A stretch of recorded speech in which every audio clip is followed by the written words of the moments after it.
The stars had been silent for as long as humanity could remember. And in the year 2147, most people on Earth had accepted that they were alone in the universe. That belief shattered on a cold morning in December when 200 massive warships appeared in orbit around the pale blue planet that humans called home. Admiral Thalvex stood on the command bridge of his flagship, the Eternal Dominion, and looked down at the world beneath him with the same expression a farmer might give to an insect crawling across his booth. He was tall and slender, with pale gray skin and eyes that glowed with a soft purple light. And he had served the Valori Dominion for over 300 years. In all that time, he had never once failed to bring a new species under the control of his empires. Valori Dominion was ancient beyond human understanding, spanning 12,000 star systems and ruling over countless species that had long ago learned to bow their heads and serve. For 1,000 years, there had been peace in the galaxy, and that peace existed because no one dared to challenge the Dominion. Every species that encountered the Valori faced the same choice: submit and live as servants, or resist and be erased from existence. No one had chosen resistance in over a millennium. Thalvex expected this mission to be simple, almost boring in its predictability. His scouts had observed Earth for several decades, watching as the primitive humans slowly developed their technology and took their first clumsy steps into space. They were unremarkable in every way, just another species of soft-bodied creatures who had crawled out of the mud and learned to build machines. The Admiral activated the communication array and sent his message to every screen. Every radio, every device on the planet below his translators had learned the dominant human languages, and his words echoed across Earth in 100 different tongues. People of this world, I am Admiral Thalvex of the Valori Dominion, and your planet now belongs to our empire, he announced, his voice calm and filled with absolute certainty.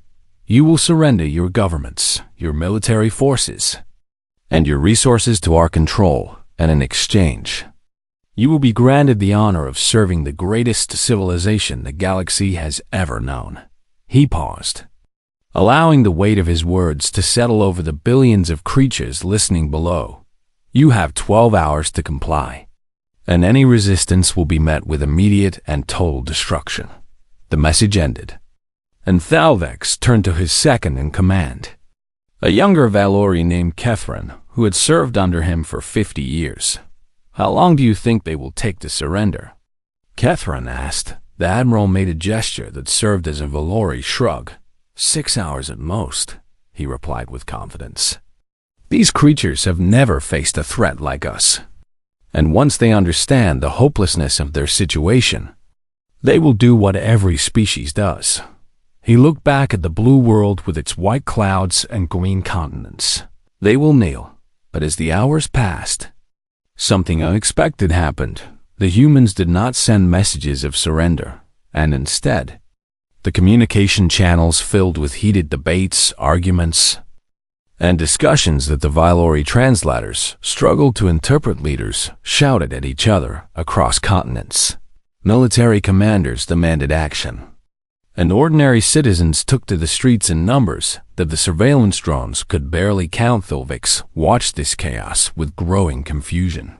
He had seen fear before, and he had seen panic, but this was something different. There was anger in those signals, a defiance that seemed almost irrational given the overwhelming power floating above their heads. When the 12 hours ended, a single transmission came from a building in a city the humans called Geneva. A woman appeared on the screen, her hair gray and her face lined with age, but her eyes burned with a fire that made even Thalvex pause. I am Secretary General Chen Wei of the United Nations, she said, her voice steady and clear, and I speak for the people of Earth. She leaned forward, and her next words would echo through history. You have 24 hours to leave our system, and if you do not, we will make you leave. The bridge fell silent. Titran looked at his admiral with wide eyes, unable to process what he had just heard in all the records of the Dominion, stretching back thousands of years. No species had ever responded to a Valoria ultimatum with a threat of their own. Thelvex felt something stir in his chest, an emotion so unfamiliar that it took him a moment to recognize it. It was not fear, not exactly, but it was something close to unease. He crushed it immediately. "They are bluffing," he declared, his voice hard. "They have no warships capable of reaching us, no weapons that can penetrate our shields, and no understanding of what they face." He turned to his weapons officer. "Target 3 of their largest coastal cities and fired the primary. Batteries at half power." The officer hesitated for just a moment before carrying out the order. 3 beams of brilliant white light shot down from the Valori fleet and struck the surface of Earth with the force of 1,000 nuclear weapons. Mumbai vanished in an instant. 12 million souls wiped from existence in less than a second. Shanghai followed, then Lagos, and the death toll climbed into the tens of millions before the light faded. Thalvex watched the destruction without expression. "Send them another message," he commanded. "Tell them that this is the price of defiance, and that their entire world will share this fate if they do not surrender immediately." He expected screams, and he expected terror, and he expected the humans to finally understand their place in the universe. But as the hours passed and the observation drones sent back their reports, the Admiral saw something that made his unease return stronger than before. The humans were not running. They were not hiding. They were not begging for mercy. Instead, factories that had been producing consumer goods were being converted to military production at a speed that should have been impossible. Scientists in laboratories around the world were working together, sharing data and resources with former rivals, as if old hatreds had never existed. Military forces from nations that had been enemies for generations were now coordinating their movements and pooling their strength, and in the eyes of every human, the drones observed, there was something that Thelvex has never seen in a conquered species. There was rage, pure and absolute, burning like a fire that could not be extinguished. Canara approached his admiral with a data tablet, his expression troubled. "Sir, our analysts are reporting unusual activity across the planet," he said quietly. "The humans are not preparing to surrender." "Then what are they preparing to do?" Thalvex demanded. Ram swallowed hard before answering. "They are preparing to fight, sir. All of them, every single one." The admiral stared at the blue world below, and for the first time in his 300 years of service, he felt a cold whisper of doubt creep into his mind. He had destroyed 3 cities and killed millions, and instead of breaking the humans, it seemed to have made them stronger. He did not understand these creatures. He did not understand how anyone could witness such destruction and respond with anger instead of submission.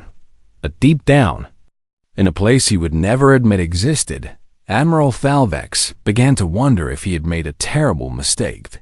Valora Dominion had ruled the galaxy through fear for 1,000 years, and in all that time, they had never encountered a species that did not know how to be afraid. Now, looking down at Earth as it prepared for war, the Admiral realized that he might have finally found one, and that realization terrified him more than he would ever admit. 6 months had passed since the sky turned to fire, and 36 million humans died in the blink of an eye. 6 months since Admiral Thalvex had expected humanity to fall to its knees and beg for mercy. 6 months since he had learned just how wrong he was. The Valori Admiral stood on his bridge and watched the reports flooding in from his surveillance drones. And with each passing day, his confusion grew deeper. He had studied thousands of species across his long career, and he knew how conquered peoples behaved. First came the shock, then the despair, Then the slow acceptance of their new reality as servants of the Dominion. But the humans were not following the pattern, and their behavior made no sense to him at all within days of the attack. Something remarkable had happened.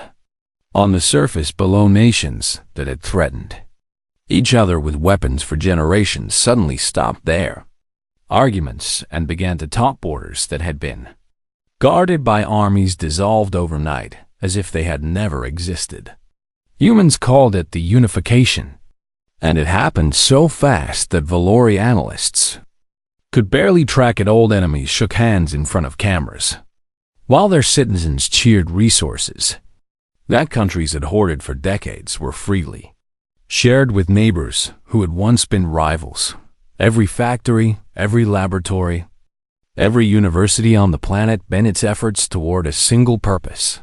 The humans were building something, and they were building it together. Thalvevs had ordered his scientists to study the wreckage of Valori, drones that human ground forces had managed to shoot down, expecting them to be confused by technology thousands of years ahead of their own instead. His spies reported that human engineers had figured out the basic principles of Valori shield technology in less than 3 weeks. They were adapting it, changing it, combining it with their own crude machines in ways that made no logical sense. The Admiral received a report that made him read it twice to be sure he understood it correctly. Human scientists were working in shifts, sleeping only 4 hours at a time before returning to their laboratories. They were pushing themselves to the point of collapse. And when one team fell exhausted, another would take its place without missing a single moment. No species in the Dominion worked like this.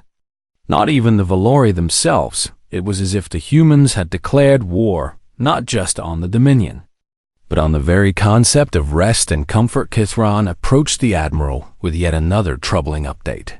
"Sir, we have intercepted communications from their military leadership," the younger officer reported, his voice uncertain. "What are they saying?" Thalvex demanded. "They are discussing attack plans, sir," Kithron replied. "They are talking about how to destroy our ships." The Admiral let out a sound that might have been a laugh in another species. "With what?" he asked. "They have no vessels capable of reaching orbit, and their weapons cannot scratch our hulls." "That was true 6 months ago, sir," Kithron said quietly. "But our latest scans show construction activity in hidden facilities across the planet." He handed Thalvex a data tablet showing blurry images from underground bunkers. "They are building ships, Admiral, hundreds of them." Thalvex studied the images with narrowed eyes. The vessels were ugly things, crude and angular, nothing like the elegant curves of Valori design. They looked like they had been assembled from spare parts and desperation. But there was something else in those images that caught his attention. Something that looked disturbingly familiar. "Are those our shield generators?" he asked, his voice dropping to a whisper. "Yes, sir," Kithron confirmed. "They appear to have reverse engineered our technology and integrated it into their own designs." The Admiral felt that cold whisper of doubt growing stronger in his chest. No species had ever adapted Valori technology so quickly. It should have taken them decades, perhaps centuries, to understand the principles behind Dominion engineering. These humans had done it in months. 3 weeks later, the first wave of human ships launched from hidden facilities on every continent. They burst through the atmosphere in clusters of 10 and 20, their engines burning bright against the darkness of space. Thalvex watched them come with a mixture of disbelief and something that felt almost like admiration. They were so small compared to his warships, so fragile and poorly constructed, but there were hundreds of them, and they moved with a coordination that spoke of months of secret training. "All ships, engage the enemy," the Admiral commanded. Expecting the battle to be over in minutes, the first human vessels died quickly, their shields overwhelmed by Valori weapons, their hulls torn apart by energy beams that had destroyed 1,000 ships before them. But then something happened that Thalvax had never seen in all his centuries of warfare. The humans did not retreat a damaged human vessel. Its shields failing and its hull burning, turned directly toward one of his cruisers and accelerated. The admiral realized what was happening a moment too late. Evasive action. He shouted, but his ships were too slow and too large to dodge. The human vessel struck the cruiser at full speed, and both ships vanished in a ball of fire that lit up the darkness of space. Thalvax stared at the explosion with eyes wide in shock. The humans had rammed his ship deliberately, sacrificing their own lives to take a Valerie vessel with them, and they were not alone across the battlefield. Other human pilots were doing the same thing, turning their burning ships into weapons and driving them into anything they could reach. The admiral watched his fleet lose 30 ships in a single day, not to superior firepower or advanced tactics, but to an enemy that simply refused to stop fighting even when death was certain. He received reports of human pilots who had been given the choice to eject and surrender, but who had instead sent back a single transmission before their final attack. The word was always the same, repeated in a dozen languages by pilots who knew they were about to die. Remember, Kethron stood beside his admiral as the battle finally ended. The surviving human ships retreating back to Earth to repair and rearm.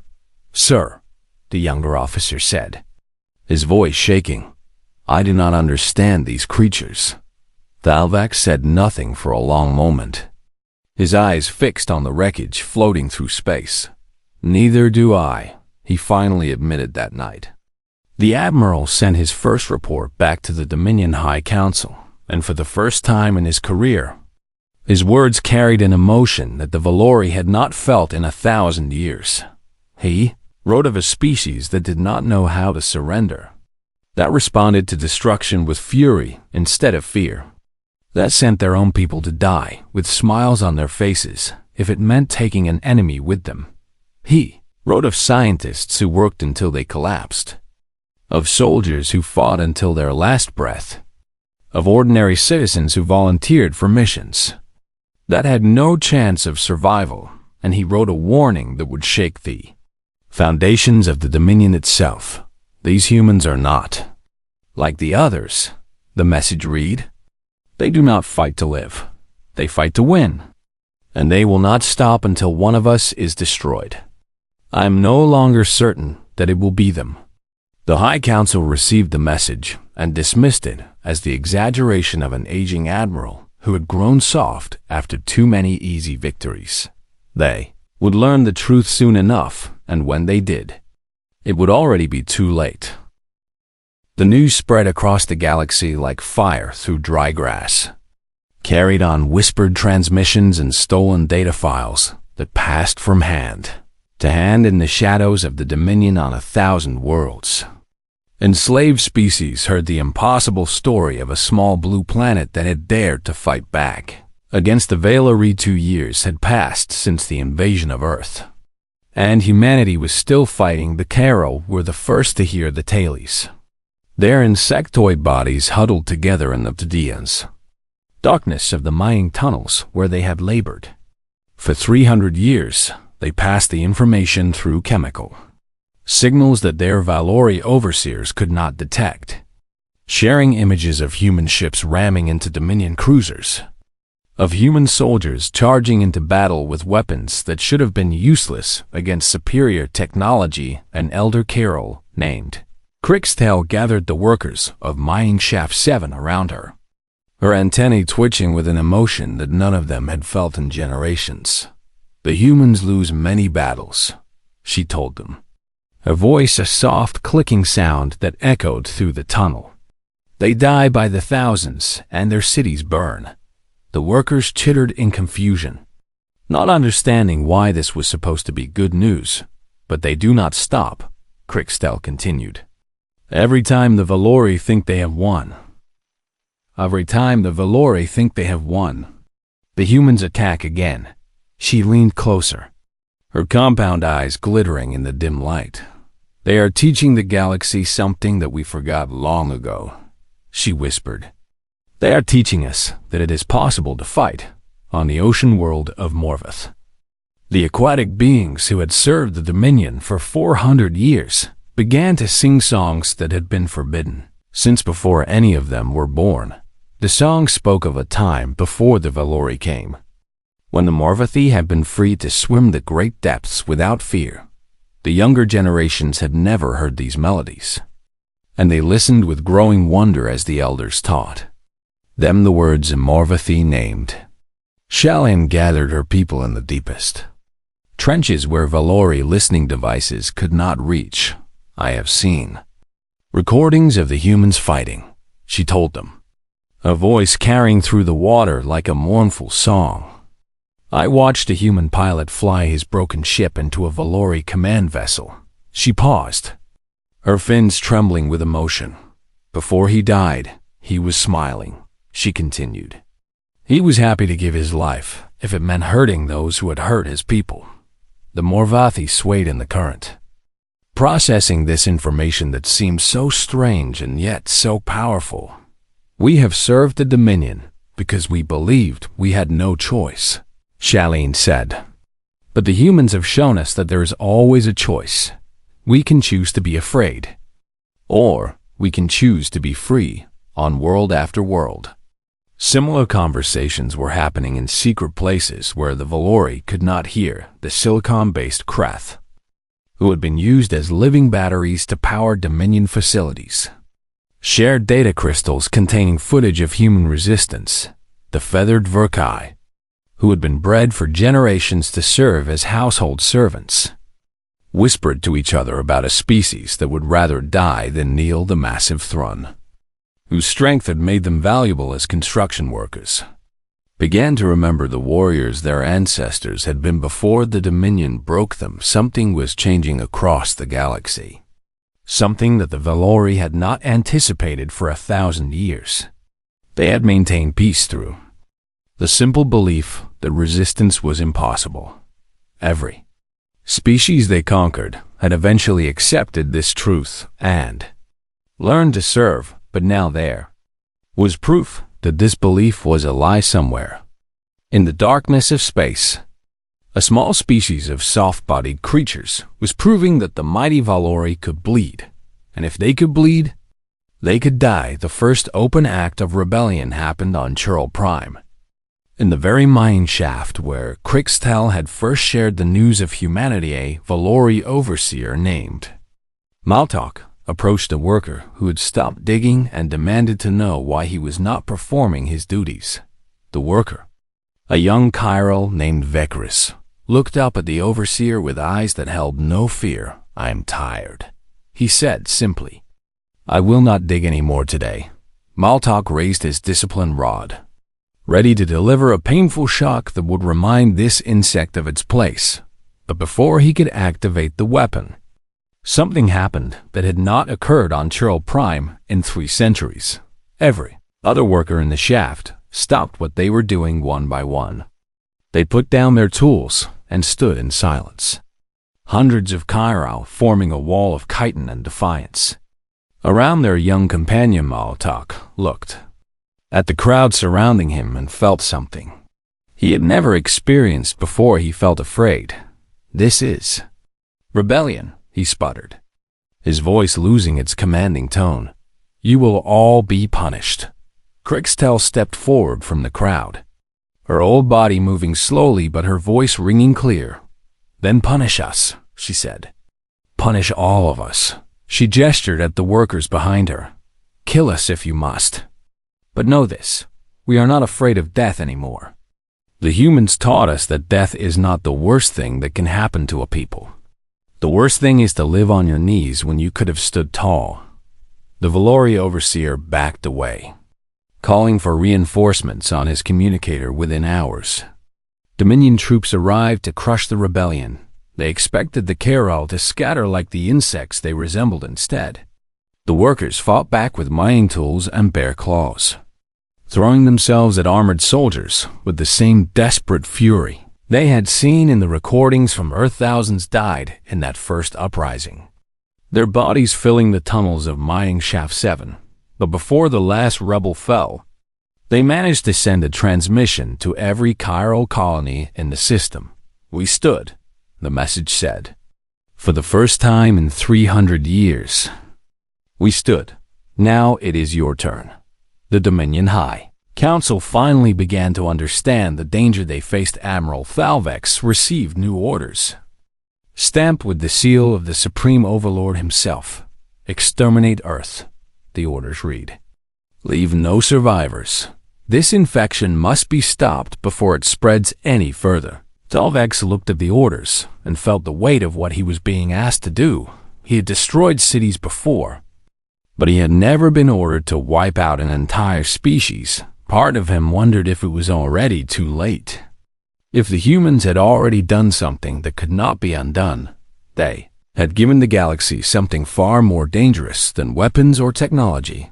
They had given it hope, and hope, once planted, was very difficult to kill. The Admiral began gathering the largest fleet in Dominion history, 2,000 warships that would descend on Earth and burn every last human from existence. He told himself that this was necessary, that the stability of a 1,000-year peace depended on making an example of these defiant creatures. But deep in his heart, in a place he would never admit existed, he was no longer fighting to maintain peace. He was fighting because he was afraid of what would happen if the humans won, and that fear, he knew, was exactly what the humans wanted him to feel. The Valori Armada emerged from faster-than-light travel at the edge of the Sol system, and Admiral Thalvex allowed himself a moment of pride at the sight. Before him 2,000 warships stretched across the darkness of space. More firepower than had ever been assembled in the history of the Dominion. This fleet had the power to crack planets and burn away atmospheres. And it had come to do exactly that to the small blue world that had caused so much trouble. "Begin the advance," Thalvex commanded, his voice steady and cold. "We end this today." The massive fleet began moving toward Earth, sensors scanning ahead for any sign of human resistance. What they found made the Admiral pause. The humans had not been idle during the 3 years since the invasion began. The asteroid belt between Mars and Jupiter had been transformed into a vast minefield. Millions of explosive devices hidden among the rocks and dust. Jupiter's moons bristled with weapons, massive railguns that could accelerate metal projectiles to incredible speed. Saturn's rings concealed torpedo platforms and missile batteries, their signatures masked by the ice and debris.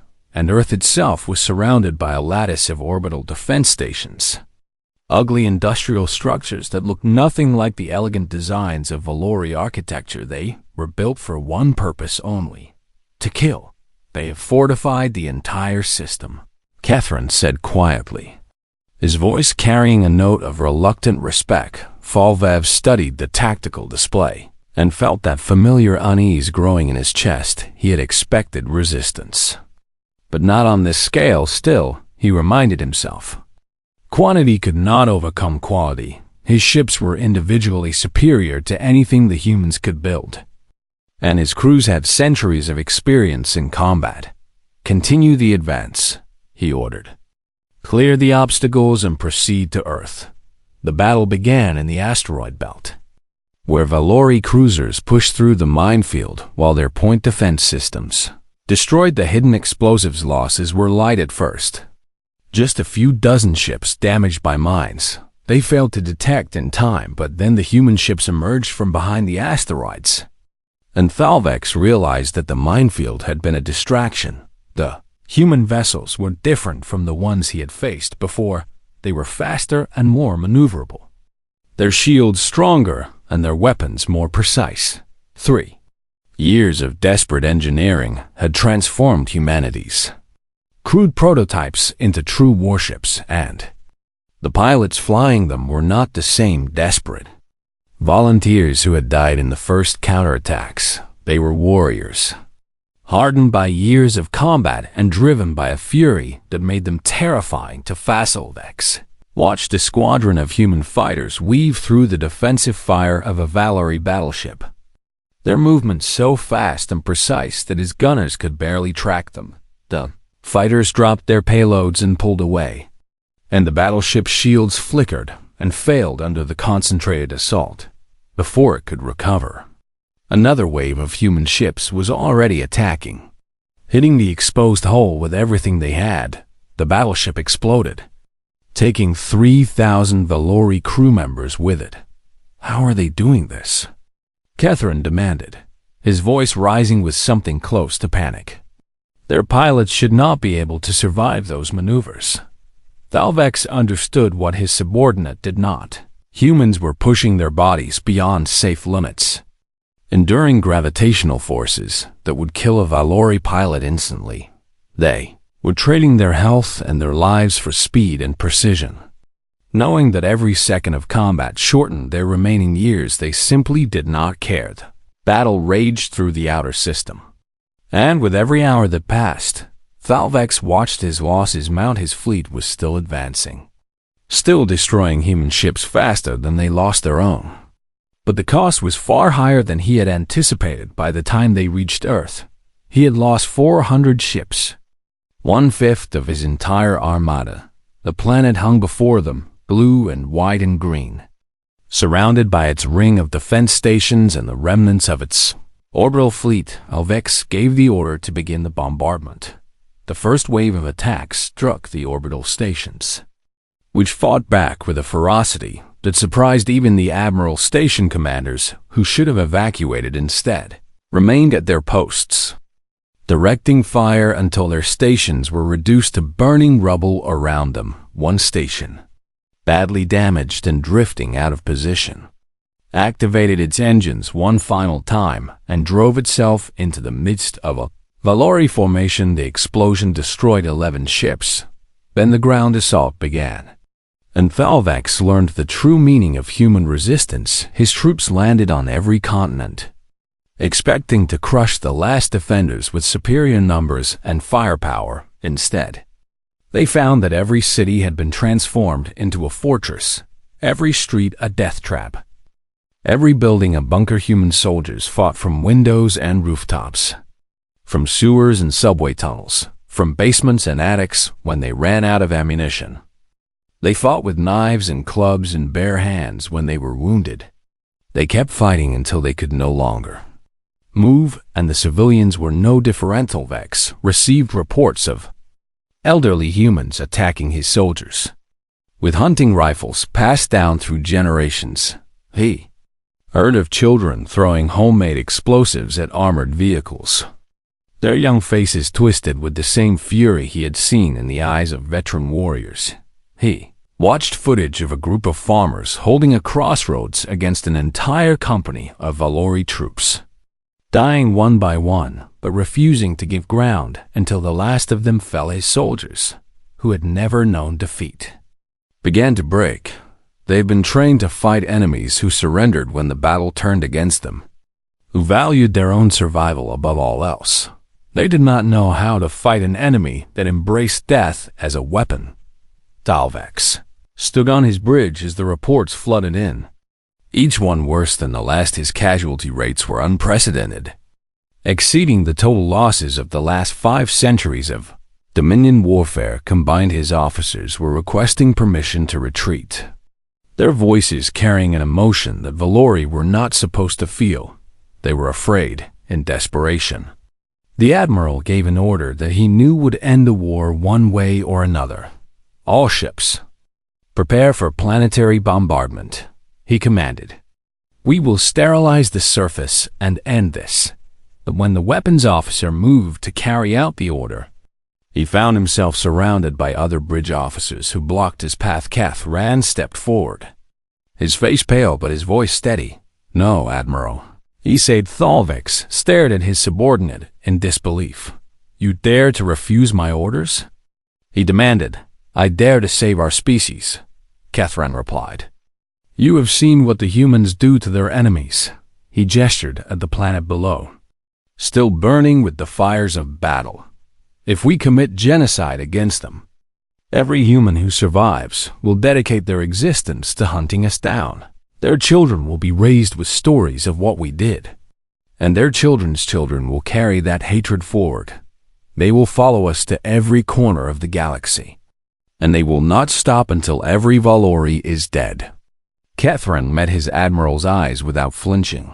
"I would rather face your punishment than face a universe where humanity has made our destruction their purpose."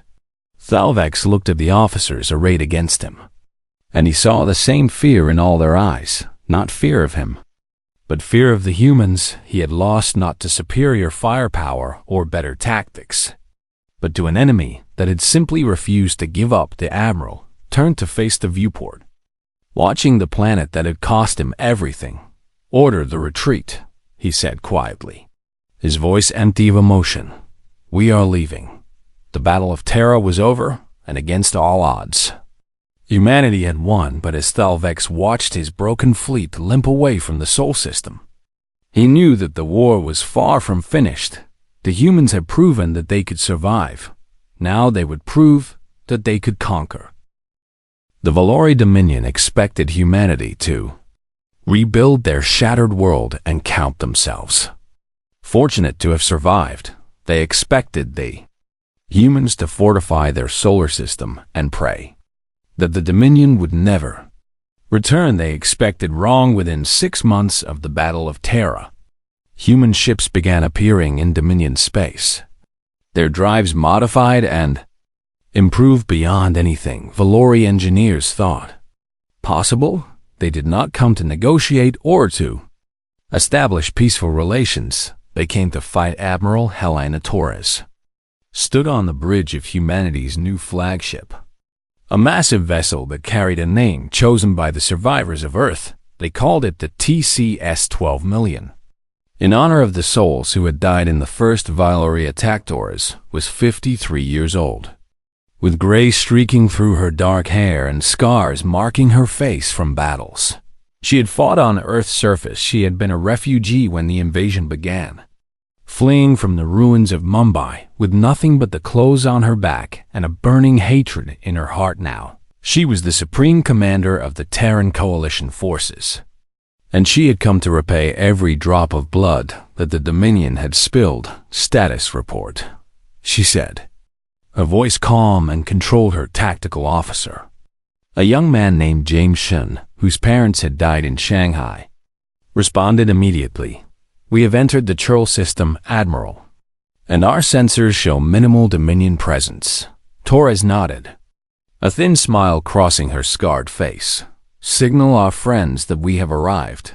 The signal went out, and within hours, the first Carol vessels emerged from hiding to join the human fleet. They were crude ships, built in secret from stolen parts and desperate hope. But their crews were eager to fight. Krikstel herself came aboard the 12 million, her old body moving slowly, but her eyes burning with a fire that matched Tara's own. "We have waited for this moment since the uprising in Mining Shaft 7, the Chiral elder said. "My people have been preparing for war." Torres clasped the alien's claw in a gesture of solidarity that crossed the boundaries of species. "Then let us give them a war worth fighting," she replied. The liberation of Churl Prime took 3 weeks, and when it was over, the Valori governor and his entire staff were handed over to the Chiral for judgment. The humans did not ask what happened to them. They did not need to. Word spread across the galaxy that Earth was striking back. And everywhere that word reached, rebellions flared to life. The Morvathi rose up on their ocean world, drowning Valori overseers in the deep trenches where they had once hidden to share forbidden songs. Kreth shut down the power facilities they had been forced to sustain, plunging Dominion installations into darkness. The Verkai, the Thrun, and a dozen other species joined the growing coalition, each bringing their own ships, their own soldiers, and their own desire for vengeance. Human fleets led the charge, but they did not fight alone. Torres had understood something that the Valori had never grasped. Empire built on fear would always be fragile. Because fear could be overcome, the humans had shown the galaxy how to stop being afraid. And now the galaxy was ready to fight at their side. 5 years after the first Valori ship appeared above Earth, The Dominion High Council sent a message requesting a ceasefire. Their empire was crumbling faster than they could hold it together. Rebellion spreading like fire through their territory, while human-led fleets punched deeper into their space with every passing month.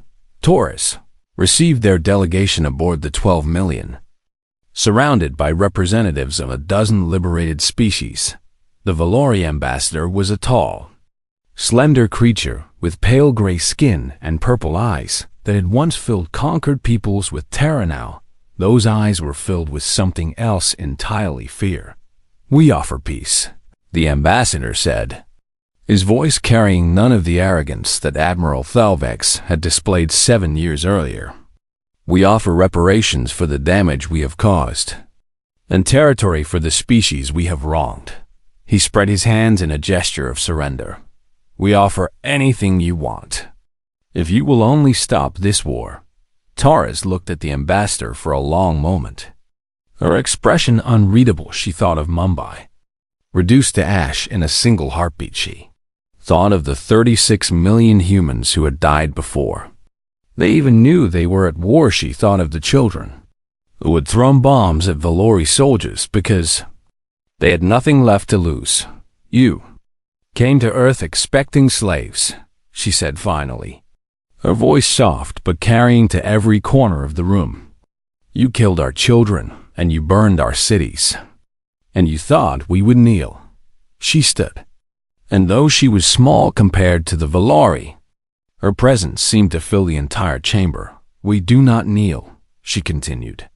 "We do not forget, and we do not forgive." The ambassador's face went pale. "Then what do you want?" he whispered. Torres leaned forward, and her next words would be remembered for 1,000 years. "We want you to know what it feels like to be afraid. We want your children to grow up knowing that somewhere in the darkness of space, there is a species that remembers what you did to us. We want every Valori, for generations to come, to look at the stars and wonder if today is the day the humans come for them." She straightened and gestured to her guards. "Take him back to his ship, and tell the High Council that our answer is no. This war ends when we decide it ends, and not a moment before." The fighting continued for another 2 years before the Dominion collapsed entirely, torn apart not by human weapons, but by the rebellions that had spread throughout their territory. In the end, the Valari were not conquered, but simply fell apart, their empire shattering into 1,000 pieces. A species they had oppressed for centuries finally broke free when the last Valori warship surrendered. Torres stood on the bridge of the 12 million and looked out at a galaxy that had been transformed. Humanity had not set out to build an empire of their own. They had no interest in ruling over other species or extracting tribute from conquered worlds, but they had become something far more powerful than any emperor. They had become a symbol, a reminder to every species in the galaxy of what could be accomplished when people stopped being afraid and started fighting back. In the centuries that followed, humanity spread across the stars, building alliances with the species they had helped liberate and exploring the wonders of a universe they had once thought they faced alone. But they never forgot where they came from, and they never forgot what they had lost on Earth. In the heart of every major city, monuments stood bearing the names of the 36 million who had died in the first Valori attack, and at the base of each monument, carved in letters that would endure for 1,000 years, was a simple message. They thought our fury would break against their might like waves upon a shore. They were wrong. We are humanity. We remember our dead, and we do not forgive. The galaxy had known peace for 1,000 years under the Dominion, a peace built on fear and submission.